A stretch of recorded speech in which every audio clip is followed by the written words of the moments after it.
Ibu, bapak-bapak, ini ndak pakai baju, berarti bayi besar ya Bu ya. Bayi yang punya akal.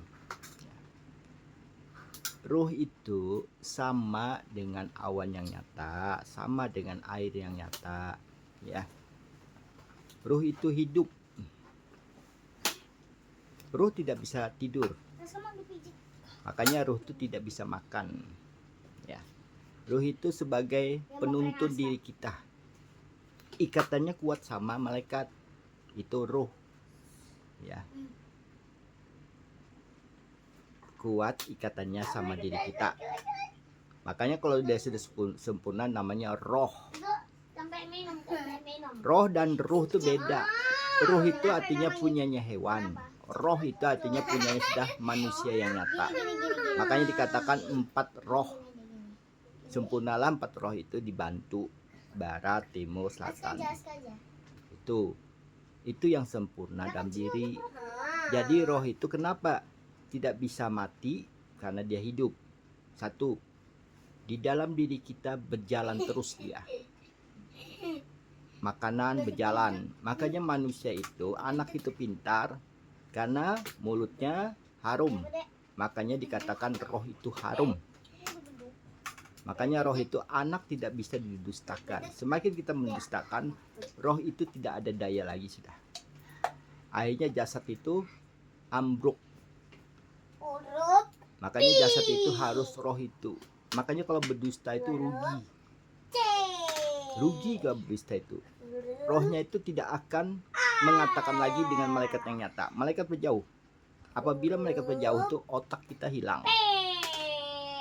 Badan kita hancur, fisik kita hancur. Tidak dapat ilmu alam semesta itu. Karena berdusta, yang bikin cerita itu berdusta, akhirnya berdusta semuanya. Memang mudah kok.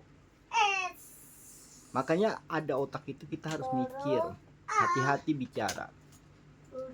Karena hati-hati bicara itu kenapa? Diberi sedikit kamu, sedikit kepintaran itu. Pandanglah kedua orang tuamu dulu. Makanya kekuatannya 3. Sama dengan awan yang nyata.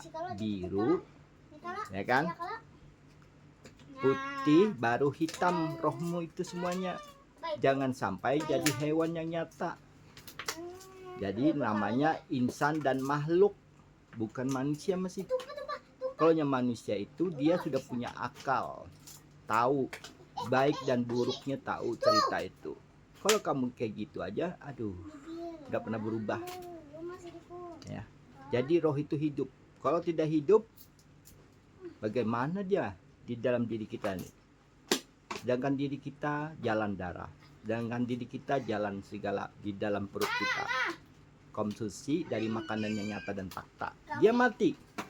Makanya dia mencari suatu ayahnya roh. Ya kan? Ternyata dia lihat itu ada neneknya, pada ibu kamu dan ayah kandungmu. Namanya sejatilah kamu punya roh siang dan malam. Jadi roh ayah itu jadi siang. Makanya bukannya betapa yang seperti di hutan, tidak makan, tidak tidur. Aduh, salah itu ya. Makanya yang tidur itu adalah suatu jasad. Roh tidak pernah tidur. Roh tidak pernah berjalan-jalan sana kemari. Jadi kalau roh itu jalan, kapan dia baliknya? Ya kan? Bermimpi itu kapan baliknya? Roh itu tetap dalam diri kita. Ya. Cuma itu bermimpi 1 kali. Makanya roh itu menolak dengan wanita darah kalian itu. Yang hewan. Jadi wanita itu datang haid. Kotoran itulah yang dibuang, darah hewan yang dibuang. Bukan darah manusia yang dibuang, tapi darah hewan. Makanya kalau kita banyak makan daging itu kan bertambah darah kita di luar, bukannya di dalam diri kita, di luar, supaya fisik kita kuat. Roh tidak mau bergabung dengan hewan nyata dan fakta, karena dia yang punya sang agung yang mulia. Jadi roh itulah yang sakit keluar, karena terkurung dengan jasadmu tertutup semuanya, karena kamu sudah berdusta. Roh itu tidak bisa. Akhirnya roh itu dipaksa sama malaikat yang nyata dan fakta keluar, dibantu.